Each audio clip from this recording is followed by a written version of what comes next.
आप फरमाते हैं मैं शुरू में एक औरत पे आशिक हो गया था। समझाने के लिए बात करते, आशिक हो गया था एक औरत पे। तो मैंने शाह की नमाज उसके मोहल्ले में जाके पढ़ी। चूंकि मेरा मजहबी घराने से ताल्लुक था, नमाज में पढ़ता था। तो इमाम साहब जो थे ना, ये दाता साहब ने लिखा है कशफुल माजूब, इमाम साहब ने ना आयात जरा लंबी पढ़ी।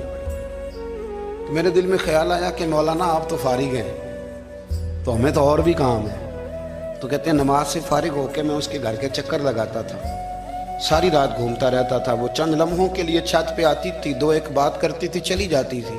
हद ये है कि मुझे कभी उस पर गुस्सा भी नहीं आया, और उसका इंतज़ार करके कभी मैं थका भी।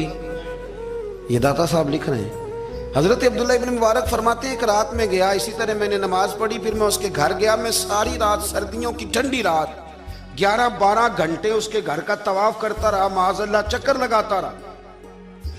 आधी रात को सहरी के वक्त वो छत पे आई 1 मिनट के लिए, और कहने लगी घर में मेहमान बहुत ज्यादा हैं, आज बात नहीं हो सकेगी। हजरत अब्दुल्लाह इब्न मुबारक फरमाते हैं कि मैं जब वापस लौटा तो ना मुझे उस पर गुस्सा था, ना मुझे थकावट थी, बल्कि मेरे दिल के अंदर उसके लिए मोहब्बत बढ़ रही थी। मैं कह रहा था कितनी अच्छी है बेचारी, इतने राश में भी और इतनी मजबूरी में भी 1 मिनट के लिए छत पे आई है, फिर भी मुझे उससे प्यार बढ़ रहा था। कहते हैं जब मैं थोड़ा आगे बढ़ा तो फजर की अजान हो रही थी। यकदम मेरे अंदर से आवाज उठी। मैंने कहा अब्दुल्ला, अगर तू एक औरत के लिए सारी रात खड़ा रहता है, ना थकावट होती है, ना गुस्सा आता है, बल्कि प्यार बढ़ता है।